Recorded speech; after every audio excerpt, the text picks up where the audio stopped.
Françaises, Français, mes chers compatriotes, ce soir, je m'adresse à vous parce que c'est un moment important de notre vie nationale.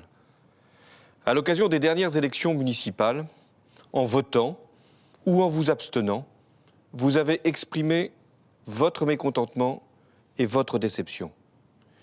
Et je suis venu ici vous dire que j'ai entendu votre message, parce qu'il est clair. Pas assez de changements, encore trop de lenteur, pas assez d'emplois, encore trop de chômage, pas assez de justice sociale, encore trop d'impôts, pas assez d'efficacité dans l'action publique et donc encore trop d'interrogations sur la capacité de notre pays à s'en sortir alors qu'il attend à tout. Je n'oublie pas aussi les Français qui se sentent abandonnés quand ils ne sont pas eux-mêmes relégués. Le message que vous m'avez adressé, je le reçois personnellement et je dois donc y répondre avec franchise et avec lucidité, avec la conviction intime que je me suis forgée depuis maintenant 22 mois comme président de la République. Et je vous le confirme ici, parce que c'est l'essence même de ma tâche. Le redressement du pays est indispensable. Le redressement de notre appareil productif, de nos comptes publics et de notre influence en Europe et dans le monde. Ce redressement, je l'ai donc décidé dès mon arrivée à la tête de l'État. Et sans cet effort national, la France aurait continué à décrocher comme elle le faisait depuis 10 ans. Le gouvernement de Jean-Marc Ayrault s'est consacré avec courage et abnégation à cette tâche difficile. Il a réussi à rétablir une situation très dégradée dont nous avions hérité. Et Jean-Marc Ayrault a engagé des réformes qui feront honneur à celles et ceux qui les ont proposées et votées.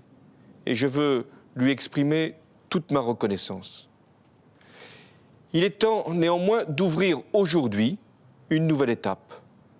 Et j'ai donc confié à Manuel Valls la mission de conduire le gouvernement de la France. Il en a les qualités.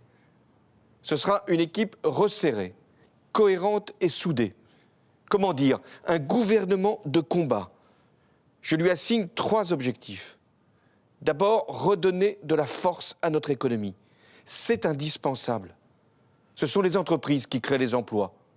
Et donc nous devons tout faire pour qu'elles y parviennent. Car la première des injustices, c'est le chômage.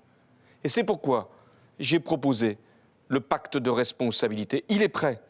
Moins de charges sur les entreprises, et en particulier sur les bas salaires.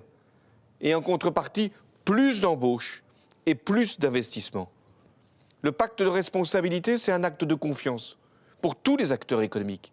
Et je pense notamment aux PME, mais aussi pour les partenaires sociaux qui s'y sont engagés. Voilà l'enjeu. Il est décisif pour l'avenir de notre pays. Produire plus, produire mieux, produire en France et aussi produire différemment. Et c'est l'exigence de la transition énergétique qui sera maintenant préparée pour que très vite la France puisse s'engager pour être moins dépendante du pétrole comme du tout nucléaire et qu'elle puisse prendre de l'avance sur ce qu'on appelle les industries vertes. La seconde mission que je lui assigne au gouvernement de Manuel Valls, c'est la justice sociale. Au pacte de responsabilité doit correspondre un pacte de solidarité. Son premier pilier, c'est l'éducation, la formation de la jeunesse. Son second, c'est la sécurité sociale, avec la priorité donnée à la santé. Et enfin, le troisième, c'est le pouvoir d'achat, avec une diminution des impôts des Français d'ici 2017 et une baisse rapide des cotisations payées par les salariés. Dans le même mouvement où nous baissons les charges des entreprises, il est légitime de baisser aussi les cotisations des salariés.